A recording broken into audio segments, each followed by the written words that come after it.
अस्सलाम वालेकुम नाजरीन, मैं हूं आपका होस्ट साद साबरी और आप देख रहे हैं प्रोग्राम न्यूज़ नाइट। नाजरीन, मुल्क भर में आम इंतखाबात की आमद है। हर तरफ इंतखाबात का चर्चा किया जा रहा है। इलेक्शन कमीशन की जानिब से भी इंतखाबात का शेड्यूल जारी कर दिया गया है और तारीखें भी दे दी गई हैं। इस बार आम इंतखाबात के हवाले से शहरी कितनी उम्मीदें वाबस्ता किए बैठे हैं, सियासी जमातें किस तरीके से इस इंतखाबात को देख रही हैं और क्या तैयारियां कर रही हैं। अगर हम सूबे सिंध में के सबसे बड़े शहर कराची की बात करें तो इंतखाबात की क्या गहमा गहमियाँ चल रही हैं, इलेक्शन कमीशन किस तरीके से काम कर रहा है, तैयारियाँ आखिर अब किस मराहिल में दाखिल हो गई हैं। सियासी जमातें जो कि हर बार हमने देखा कि इलेक्शन कमीशन और इंतखाबात के सारे निज़ाम के ऊपर एतराज़ात और सवालात उठाती आई हैं, वो इस बार इंतखाबात को कैसा देखती हैं और क्या तैयारियाँ कर रही हैं। आज के अपने इस प्रोग्राम में आने वाले आम इंतखाबात के हवाले से हम बात करेंगे। मुल्क भर में आम इंतखाबात की आमद है। इलेक्शन कमीशन की जानिब से इंतखाबात का शेड्यूल भी जारी कर दिया गया है।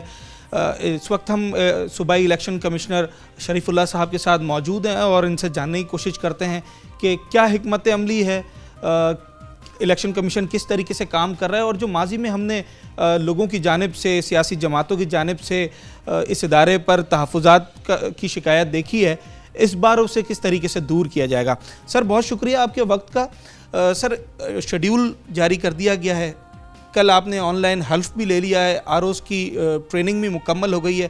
क्या समझते हैं इलेक्शन कमीशन इस वक्त मुकम्मल तैयार है इलेक्शन कराने के लिए? बिल्कुल, जिस तरह बाकी सूबों की तैयारी, इसी तरह सिंध प्रांत में भी हमारी तैयारी बिल्कुल मुकम्मल है। जैसे आपने बताया, आरओ की ट्रेनिंग और हल्फ मुकम्मल हो गया है। इलेक्शन मटीरियल हमने सारा डिस्ट्रिक्ट पहुंचा दिया है। सिक्योरिटी के हवाले से हमारी मीटिंग चल रही है, बल्कि उन्होंने सारे इंतज़ाम कंप्लीट कर लिए सिक्योरिटी के हवाले से। तो इंशाल्लाह जिस तरह बाकी सूबों में कल से, बल्कि शेड्यूल तो सारा पूरे मुल्क का एक ही है, तो 21 तारीख से हमारे सूबे में भी नामिनेशन पेपर फाइल होना शुरू हो जाएंगे। रिज़र्व सीटों के लिए रिटर्निंग ऑफिसर मैं हूँ, हमने भी यहाँ पे बंदोबस्त कर लिया है। 21 तारीख से हम नामिनेशन पेपर लेंगे और इंशाल्लाह यहाँ पे तमाम तैयारियाँ मुकम्मल है। हमने 2,70,00,000 वोटर के लिए 19,104 पोलिंग स्टेशन बनाए हैं और इसमें कमी पेशी हो सकती है फाइनल, क्योंकि पोलिंग स्कीम पोलिंग डे से 15 दिन पहले कंप्लीट होता है। तो हमारी तैयारी इस वक्त बिल्कुल मुकम्मल है। तैयारी मुकम्मल है। सर, अगर हम बिलखुसूस कराची की बात करें तो यहाँ क्या तैयारियाँ हैं, कितने पोलिंग स्टेशंस बनाए गए और कराची जो कि हर वक्त उसको फोकस में रखा जाता है, हमने माजी में भी देखा कि सियासी जमातें जो हैं वो बड़े तहफ़्फ़ुज़ात का इजहार करती रही हैं और शिकवे शिकायतें इलेक्शन कमीशन से उनके रहें। कोई नए इक़दाम करने जा रहे हैं कराची के लिए, कोई ख़ास हिकमत अमली बनाई है? जिस तरह आपका कराची पे फोकस है, इसी तरह हमारा भी फोकस है और हम कराची में बाकी डिस्ट्रिक्ट से ज़्यादा तैयारी में है और इंशाल्लाह यहाँ पे पहले से बेहतर इलेक्शन होगा।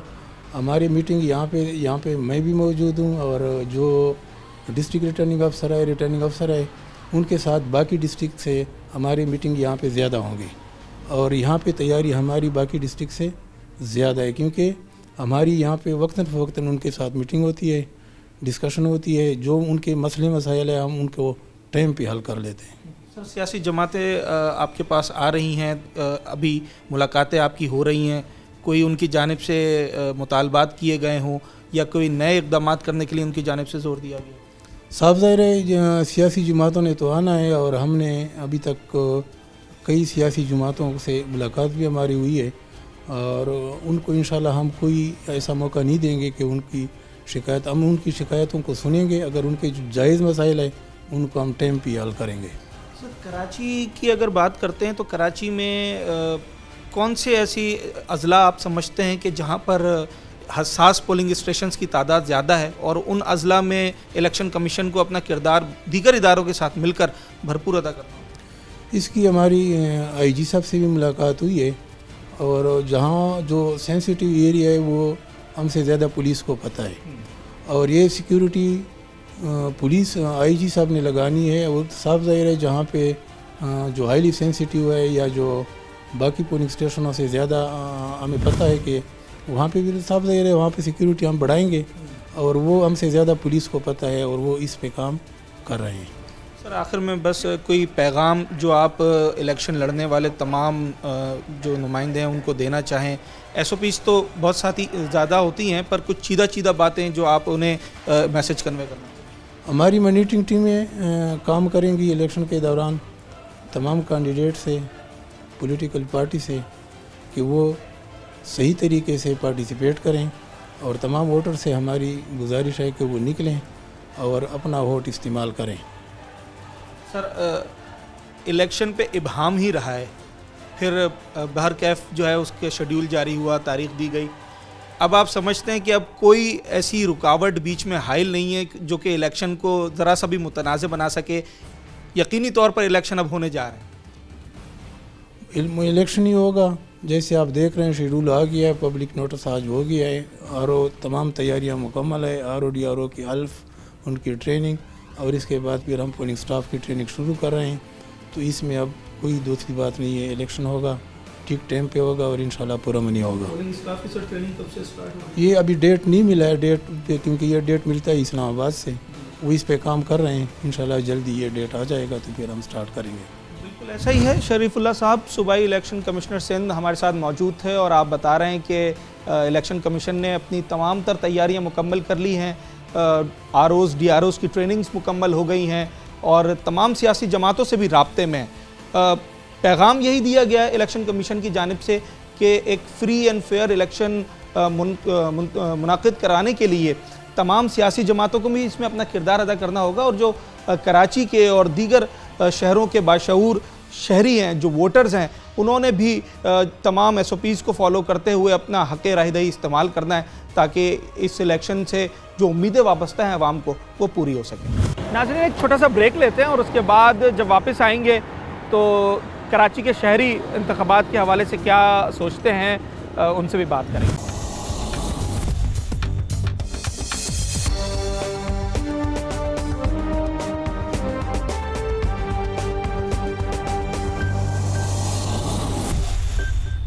इंतख़ाबात की डेट दे दी गई हैं इलेक्शन की, कितनी उम्मीदें इस दफ़ा वाबस्ता हैं कि आने वाला इलेक्शन कुछ बेहतरी ला सकेगा?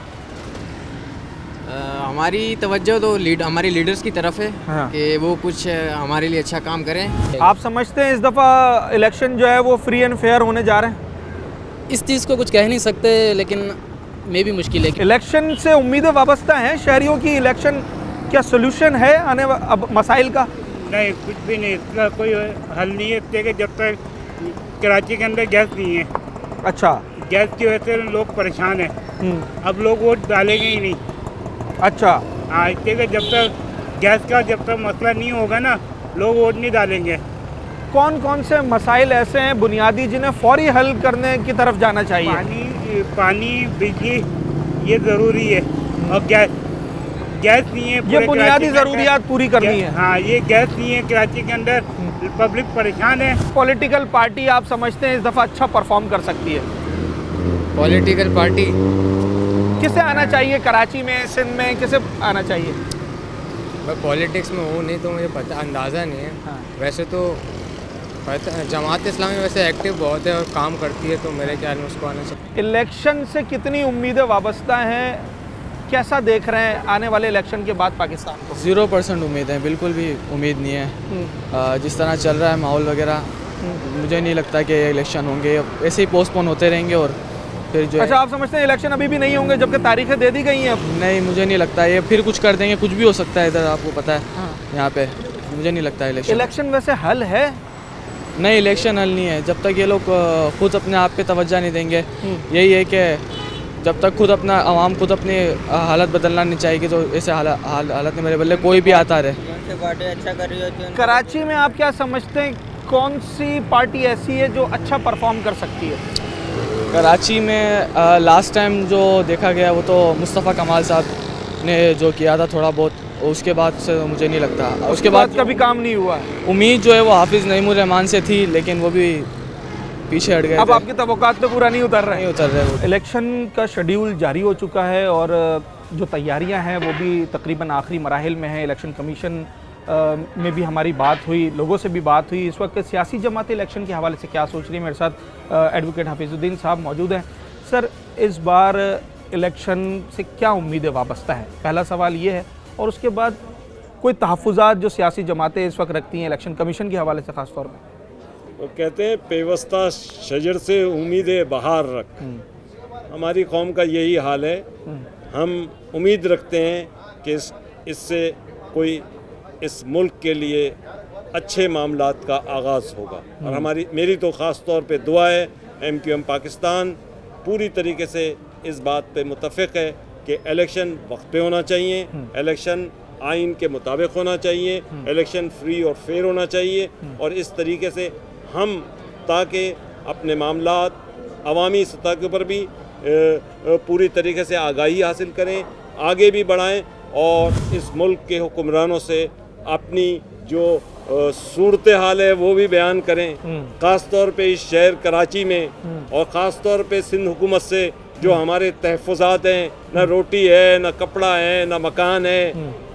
हम इन वडेरों हुक्मरानों को बताना चाहते हैं, नहीं, इस मुल्क में मुतवसत तबके की एक जमात मौजूद है जिसका नाम MQM पाकिस्तान है, और वो MQM पाकिस्तान इंशाअल्लाह इस पूरे सूबे में ऐसे नताइज देगी कि लोग याद करेंगे। 18 में तो बड़े मायूस कुन नताइज सामने आए, और अगर उस इंतखाबात को सामने रखा जाए तो इस बार क्या तब्दीलियां की गई हैं पॉलिसी के अंदर, और क्या तैयारी की गई है जो आपके दावे हैं उनको पूरा कर सकें? देखिए, 18 में तो झरलू फिर गया था, आपको पता नहीं है?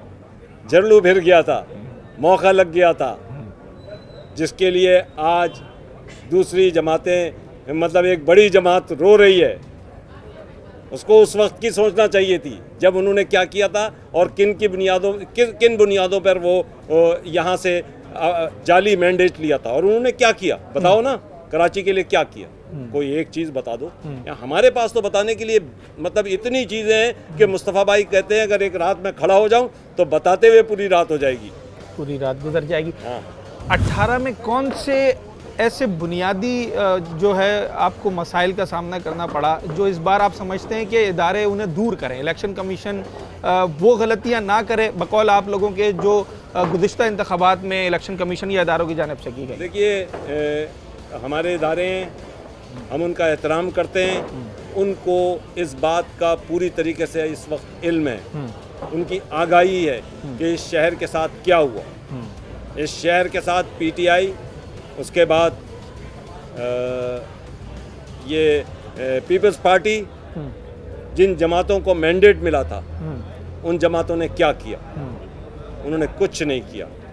मैं समझता हूँ और भी बहुत से दावे करते हैं लोग कि हमने ये कर दिया कराची के लिए, ये कर दिया कराची के लिए, ये आई वॉश है भाई। मोटी सी बात यह है कि प्रोविंशियल फाइनेंस कमीशन अवार्ड क्यों नहीं दिया? सही। मोटी बात यह है कि हमारा हक हमें क्यों नहीं मिला? हम इस शहर से, इस मुल्क का 70% टैक्स देते हैं, सबसे ज़्यादा टैक्स पे करने वाले हैं। हमारी पजीराई कहाँ पे होगी? किस तरीके से होगी हमारी पजीराई? हमें हमारे हुकूक चाहिए। हमने पूरा आईनी चार्टर बनाया है अमेंडमेंट के लिए, और उस अमेंडमेंट के ज़रिए से हम लोगों की बुनियादी गली कूचे के अंदर इख्तियारात की मुंतकली का काम करेंगे। और वो कैसे करेंगे? अगर आपके वक्त है तो मैं बता सकता हूँ। देखिए, उसमें अमेंडमेंट्स हैं। NFC जब आएगा उसी फार्मूले के तहत PFC होगा, ठीक है, उसी फार्मूले के तहत PFC होगा, और आइन में ये दर्ज होगा कि दूसरे सूबाई और कौमी असम्बली के इंतखाबात नहीं हो सकते जब तक बल्दियाती हुकूमतें मौजूद नहीं होंगी। हम स्प्रिट जो है उसकी 140A अमेंडमेंट की जो स्प्रिट है उसको इम्प्लीमेंट करेंगे, और जो ताकत और वसाइल चीफ मिनिस्टर हाउस में पार्क हो जाते हैं उनको वहाँ से निकालेंगे। इलेक्शन कमीशन की अगर मैं बात करूं तो हमने माजी में भी देखा है, बल्दियाती इंतखाबात हुए, आम इंतखाबात हुए तो गाए बगाए सियासी जमातों की जानिब से बड़े एतराज़ात हमेशा उन पर उठाते रहे। इस बार कितना मुतमईन है इलेक्शन कमीशन ने? इस वक्त ऑनलाइन हल्फ ले लिया है, ROs DROs की ट्रेनिंग मुकम्मल कर दी, अब कुछ दिनों के बाद ही जो है वो पोलिंग स्टाफ की ट्रेनिंग भी शुरू हो जाएगी। कोई मैसेज जो इलेक्शन कमीशन को आप देना चाहें, या जो मुतालबात, जो तहफ़्फ़ुज़ात आप उनसे रखते हैं? देखिए, इलेक्शन कमीशन का एक अजीब व गरीब एक काम है जो सारी पार्टियां तवक्को करती हैं कि वो उनके मेयार पे पूरे उतरेंगे। और होता ये है कि इलेक्शन कमीशन को अपनी आज़ाद हैसियत बरकरार रखने के लिए उनको एक्ट प्रॉपर करना पड़ता है यूनिफॉर्म। लेकिन मैं समझता हूँ कि हमें एतराज़ात हैं, हमें डिलिमिटेशन पे एतराज़ात थे और हमें यहाँ पे इलेक्शन कमिश्नर पे एतराज़ था सिंध के, वो हमारा एड्रेस हुआ, उसका ट्रांसफ़र हुआ। इसी तरीके से अभी भी एतराज़ात बाकी हैं, लेकिन हम उन एतराज़ात की गर्दान को नहीं जारी रखना चाहते। हम सीधे कहते हैं कि इंतखाबात आज़ादाना, मुनसिफाना, फ्री एंड फेयर हों।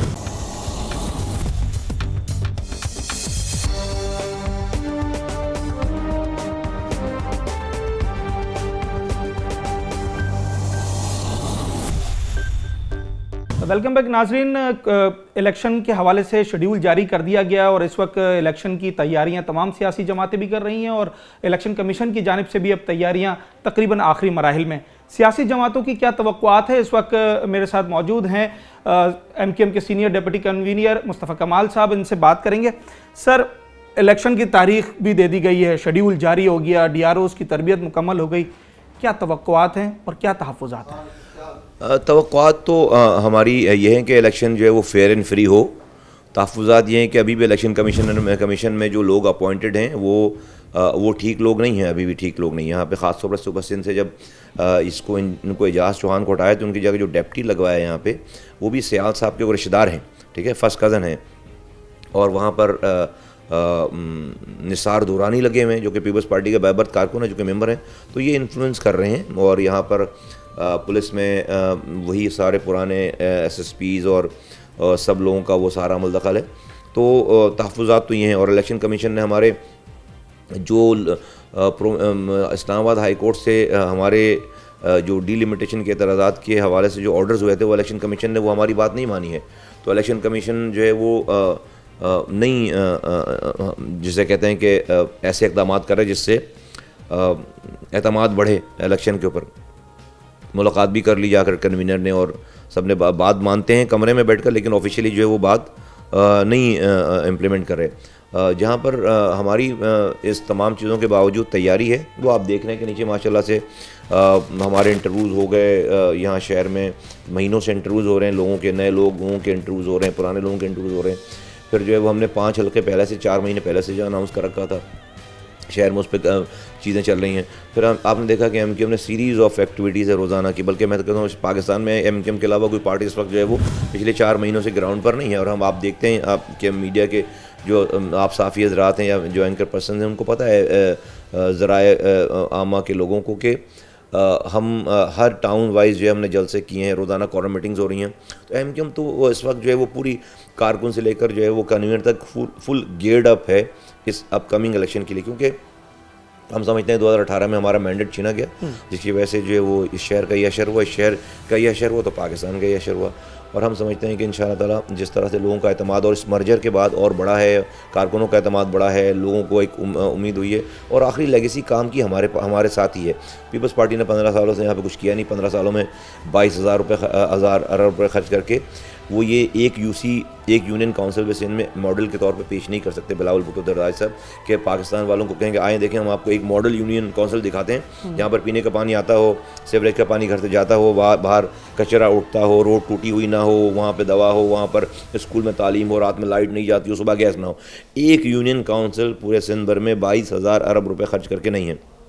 जबकि हम लोगों को कह रहे हैं कि देखो हमने 2005 से 2010 में इस कराची को दुनिया के 12 तेज़ी से तरक्की करने वाले शहरों में शामिल कर दिया था। हम पूरे पाकिस्तान को कराची जैसा बना सकते हैं। बिलावल भुट्टो दरदारी साहब नहीं कह सकते कि हम पूरे पाकिस्तान को सिंध जैसा बना सकते हैं। अनफॉर्चुनेटली सिंध कहा गया उनके कुछ रहनुमाओं की जानिब। हाँ, लेकिन आप देखें कि वो जो मजाक ही उड़ रहा है उस वाली बात का कि अगर सिंध पूरा पाकिस्तान सिंध जैसा हो जाए तो फिर लाहौर में भी जो है वो गटर में गिरकर बच्चे मरेंगे, लाहौर में भी जो है हाइड्रेंट स्कूल जाएंगे, लाहौर में भी जो है वो पानी जो है वो चोरी करके बेचा जाएगा। तो कराची में तो जो है वो गटर में बच्चे गिरते हैं। कराची दुनिया का 4 बदतरीन इंसानों की रहने की जगह हो गई ऑफिशियली रैंकिंग में। मेरे ज़माने में दुनिया के 12 तेज़ी से तरक्की करने वाले शहरों में शामिल था। तो ये कंट्रास्ट है। तहफ़्फ़ुज़ात की जो आपने बात की, अब तो निगरान सेटअप है, तो आप समझते हैं अभी भी जो साबका सिंध हुकूमत है, पीपल्स पार्टी की जानिब से इन्फ्लुएंस है इदारों के अंदर, इलेक्शन कमीशन में और जो ट्रांसफ़र पोस्टिंग्स हैं उसके अंदर? देखें, निगरान सेटअप भी पीपल्स पार्टी का ही है। निगरान सेटअप जो है वो वज़ीर आज़ा साहब डेफिनेटली वो प्रपोज हुए पीपल्स पार्टी की तरफ से, तो उन्होंने किसी अपने मुखालिफ आदमी को तो नहीं प्रपोज किया होगा, ज़ाहिर बात है। उनकी अपनी जुडिशरी की रेपुटेशन एक तरफ, लेकिन उनका जो है वो दिल और दिमाग तो जो है वो पीपल्स पार्टी के साथ धड़कता है, उनके ख्यालात के साथ धड़कता है। तो और फिर जो वज़रा हैं और सारे लोग हैं, तो और फिर ये सारा नीचे सिस्टम तो ही चल रहा है, अफसरान वही लगे हुए हैं, ब्यूरोक्रेसी वही है, तो सिस्टम तो सारा वही चल रहा है। तो आपने तमाम इंतखाबात के हवाले से इससे पहले भी काफ़ी एतराज़ात उठाए और बहुत सी बातें आपके ज़ोर देने की वजह से मानी भी गई, डिलिमिटेशन का मसला हो, दीगर एतराज़ात हों।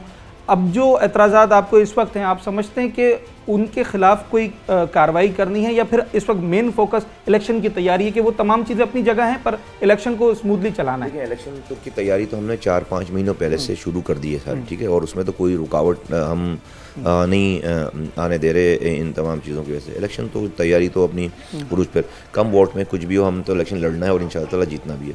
लेकिन पाकिस्तान के रियासती इदारों, ख़ासतौर पर इलेक्शन कमीशन का काम है कि वो इलेक्शन को जो है वो सिर्फ कराए नहीं बल्कि साफ और शफाफ भी कराए। इलेक्शन तो 2018 में भी हो गए थे, क्या भदौड़ी 4 सालों में मुल्क की, आप देख लें कि ईंट से ईंट बजा दी गई। क्यों? आपने जेरमैंडरिंग की, आपने बात नहीं मानी, आपने आर्टिस्ट सिस्टम ख़राब किया, आपने जाली मैंडेट निकाल के देने की कोशिश की। आप देखें मुल्क जो है वो ऐसी तबाही के दहाने पे पहुंच गया है कि यहाँ पे हर दिन ये खबर आती है कि अब ये बैंक करप्ट होगा, अब ये बैंक करप्ट होगा, क्योंकि आपने बम गिरा दिया ना 2018 में। तो इलेक्शन सिर्फ होने नहीं चाहिए, इलेक्शन सही होने चाहिए। आखिरी सवाल ये मुस्तफ़ा भाई के इलेक्शन जब हो जाता है तो आवाम इस इलेक्शन से कितना फ़ायदा उठा सकेंगे, कितनी उम्मीदें उन्हें वाबस्ता करनी चाहिए? आवाम का किरदार देखकर वोट दे, वेरी सिंपल। मेरा किरदार भी देखे, मेरे ओपोनेंट पार्टी का भी किरदार देखे। हम ये कहते हैं कि हम सबसे अच्छे लोग नहीं हैं, लेकिन हम सारे बुरों में कम बुरे हैं, ठीक है, और हमारी बुराइयां हम रोज़ाना अपनी कम कर रहे हैं, ख़त्म कर रहे हैं। सबका किरदार देखे कि लोगों को कितना मौका मिला है, कितने उनको इख्तियारात और वसाइल थे, कितने पैसे खर्च किए और उनका किरदार क्या है। अगर आप ये कहेंगे नहीं किरदार किसी का ज़ाती मसला है, बंदा वज़ीर आज़म बहुत अच्छा है, बंदा वज़ीर बहुत अच्छा है, बंदा जो है वो MP बहुत अच्छा है, मैंने बहुत अच्छा है, तो फिर ये उनका कसूर नहीं है जिनकी वजह से गटर में गिरकर बच्चे मिले, फिर उनको वोट देने वालों का कसूर है। तो वेरी सिंपल है, सिंपल बात है कि आप कुछ भी ना देखें, आप देखें कि भाई किसके पास पहले क्या इख्तियारात रहे, उन्होंने क्या डिलीवर किया, और आप हमारी कारकर्दगी देखें। हम नहीं कह रहे हमने सबसे अच्छा कर दिया, लेकिन इस गिवन सिनेरियो में हमने क्या किया और दूसरों ने क्या। फिर किरदार देखें कि हमारी रातें कैसी हैं, हमारे दिन कैसे हैं, हमारे बैंक अकाउंट में हमारे भाई बहन क्या कर रहे हैं, हमारे पास जो है, तो ये सब कुछ देखें सबका, और हमारे पास कितना इख्तियार रहा है, हमें क्या चोरी करने का मौका मिला और हमने चोरी की या नहीं की, ये सब चीज़ें देखें और फिर उसके बाद वोट दें। और अगर ये सामने रखेंगे, मैं समझता हूँ कि हमारे अलावा कोई चॉइस नहीं है। हमने पहले ही भी इस शहर को रातों में जाग कर डिलीवर करके दिखाया था, हम दोबारा इस शहर को बहुत अच्छा कर सकते हैं इंशाल्लाह। बिल्कुल ऐसा ही है। इलेक्शन कमीशन हो, सियासी जमातें हों, उनका किरदार अपनी जगह पर, जिम्मेदारी आवाम की भी है कि जब आप अपने हक़ राय दही इस्तेमाल करने जा रहे हैं तो फिर उसे पूरी दयानतदारी और ईमानदारी के साथ इस्तेमाल।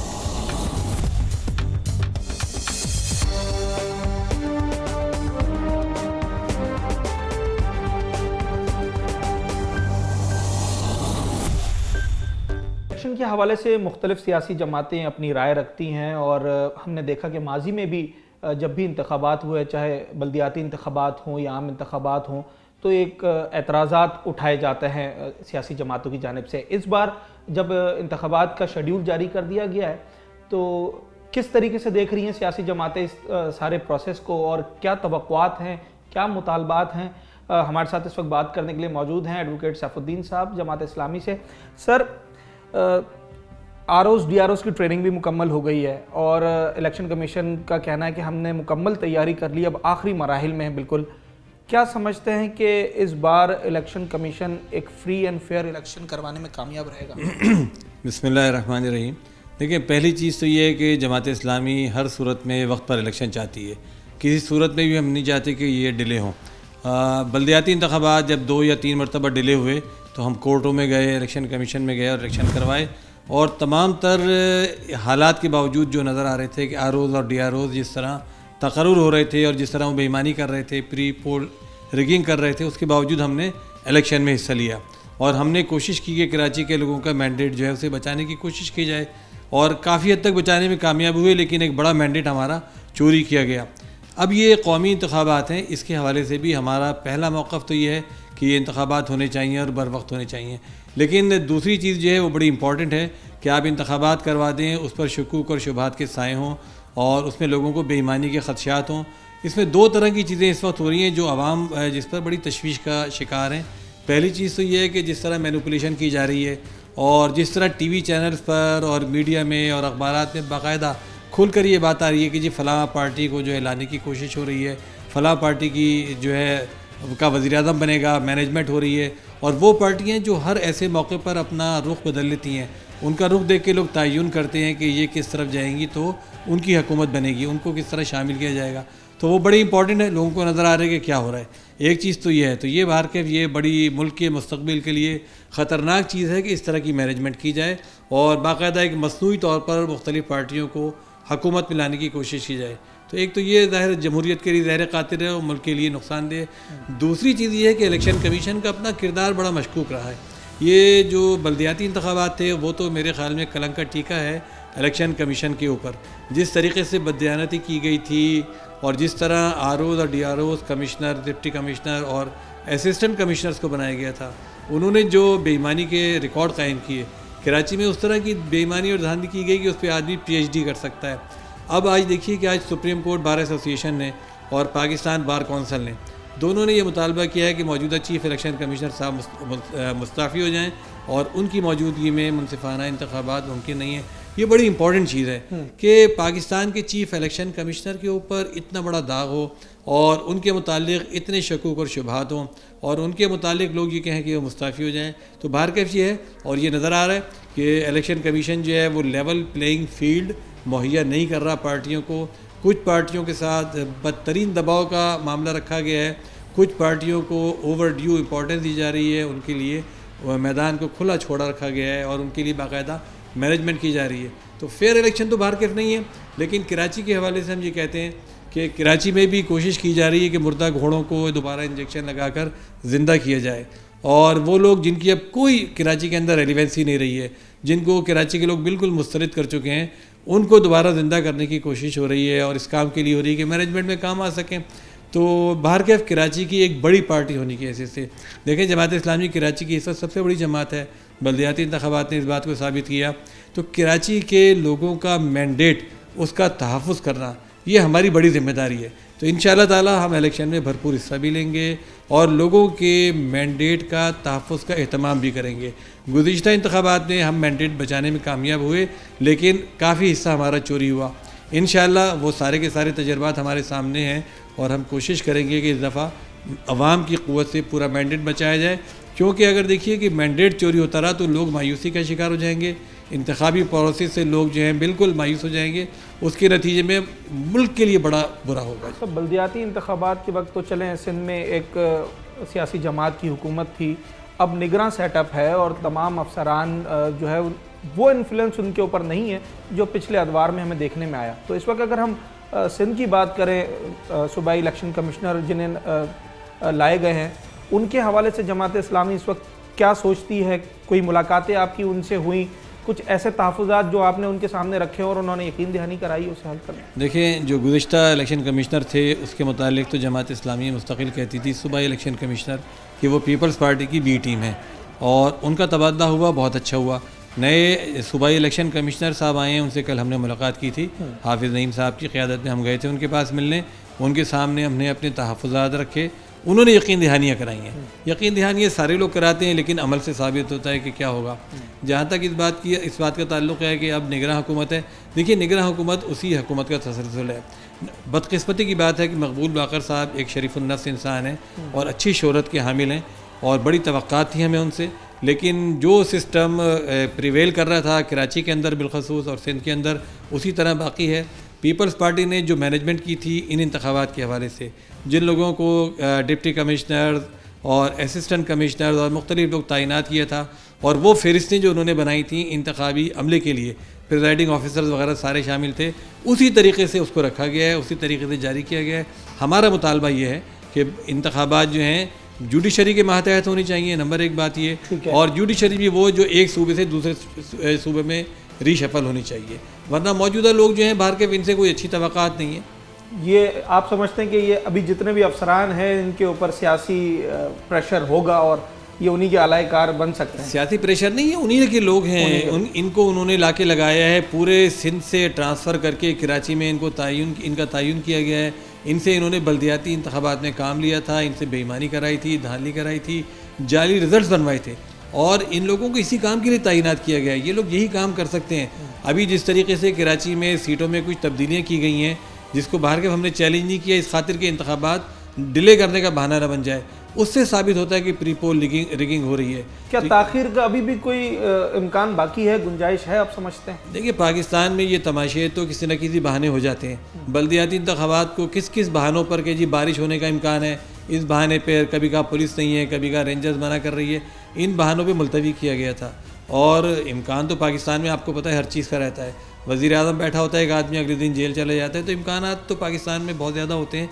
लेकिन हमारा ख्याल ये है कि ऐसा नहीं होना चाहिए।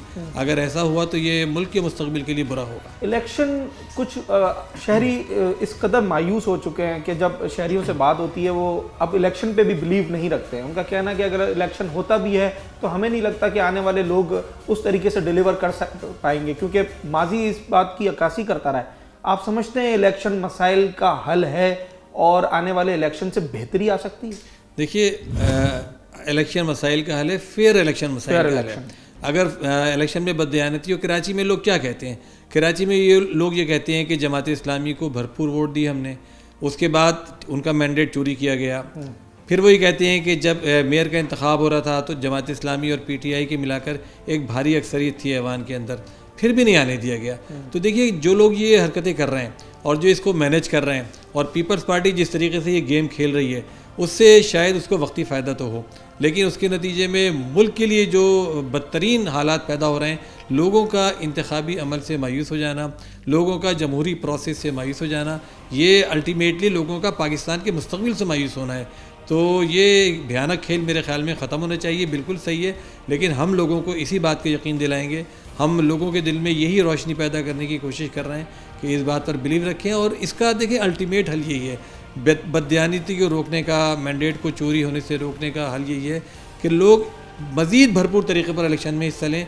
जमात इस्लामी इसी अज़म के साथ उतरेगी और इस बात की कोशिश करेगी कि अवाम को साथ देकर मैंडेट को चोरी होने से बचाया जाए। सर, आप अपने सियासी बसीरत की बुनियाद पे क्या देखते हैं आने वाले इंतखाबात में? अगर हम सिंध की बात करें तो किस तरह से हुकूमत बनती हुई दिखाई दे रही है? कौन सी जमातें जो है आप समझती हैं कि वो टफ़ टाइम दे सकती है? MKM और नून लीग का इत्तेहाद कैसा देख रहे हैं? देखिए, कराची में नून लीग बिल्कुल इर्रेलेवेंट पार्टी हमेशा से रही है, कोई उसकी औकात नहीं है, कभी उसने इंतखाबात में कोई सीट हासिल नहीं की। और पीपल्स पार्टी तो आपको मैं कह चुका हूँ। देखिए, और MKM अपनी पार्टी की लीडरशिप के तदादात की वजह से एक उलझाव का शिकार है। आवाम को और उनकी पार्टी के लोगों को ये समझ ही नहीं आ रहा कि हमारी पार्टी पर कब्ज़ा किसका है। हमारी पार्टी जो उनके कायद थे उनके दुश्मनों के पास चली गई है। पार्टी तो कायद की थी, जिसको मुस्तफ़ा कमाल साहब भी कहते थे कि इस पार्टी पर पाबंदी लग जानी चाहिए क्योंकि कायद की पार्टी थी, अब वो नहीं रहे तो पार्टी ख़त्म होनी चाहिए। लेकिन अब उन्होंने इस पार्टी पर अपना तसल्लुत कायम कर लिया है। तो MKM तो इर्रेलेवेंट हो गई है और MKM का अब आवाम के अंदर 1% भी सपोर्ट मौजूद नहीं है। तो उसको ज़िंदा करने की कोशिश अगर करेंगे तो MKM और नून लीग का इत्तेहाद कराची में कोई वक़्त नहीं रखता। कराची में या तो जमात इस्लामी होगी या अगर PTI को लड़ने का मौका दिया गया तो PTI एक दूसरी पार्टी होगी। कराची में तीसरी चौथी पार्टी कोई नहीं है। अगर हाँ तीसरे नंबर पर है तो पीपल्स पार्टी कुछ जो हमारे नवाही इलाके हैं वहाँ कुछ वोट लेती है, उसमें भी बड़े पैमाने पर धांधली करती है। इसलिए एक्चुअली हम ये वहाँ भी नहीं कह सकते कि वहाँ की सीटें उसको ईमानदारी से मिलती हैं या नहीं मिलती। लेकिन बाहर के एक माजी रहा है जिसमें एक वॉल्यूम है उनका। पीपल्स पार्टी को नवाही इलाकों से 1, 2, 3 सीटें मिलती हैं और मुमकिन है कि वो मिले। और लेकिन बाकी तो कराची में जमात इस्लामी और PTI के अलावा मेरे ख्याल में अब कोई भी नहीं। जमात की तैयारियां कैसी चल रही हैं? और दूसरा ये कि जमात इस्लामी कौन से बुनियादी नुकात को सामने रख के इस बार इलेक्शन में आ रहा है? क्या मोटो है, किस अज़्म के साथ आप लोग? देखिए, जमात इस्लामी तो चूँकि इस शहर की सबसे बड़ी पार्टी है, इसलिए हमने अपने ऊपर ये जिम्मेदारी महसूस की है कि एक तो हम इस मैंडेट को बचाएं, कि हम कराची को बचाने के लिए निकले हैं अल्हम्दुलिल्लाह। और हक दो कराची की जो मुहिम थी वो इसी हवाले से थी। कराची में बल्दियाती इंतखाबात भी इसी काम के लिए हमने लड़ा और कराची में कौमी इंतखाबात भी हम इसी हवाले से लड़ेंगे कि कराची के लोगों को हक़ मिलना चाहिए। और जब तक जमात इस्लामी की नुमाइंदगी कौमी असम्बली में, सूबाई असम्बलियों के अंदर भरपूर नहीं होगी। कराची के लोगों को उनका हक़ नहीं मिल सकता।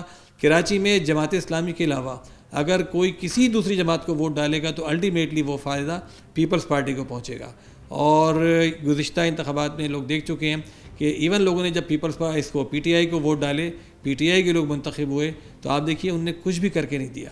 उन्होंने इस तरह अल्टीमेटली पीपल्स पार्टी को फ़ायदा पहुंचाया और यह ज़रा सा बुरा वक्त आती सारे के सारे लोग जो हैं पार्टी छोड़ के चले गए।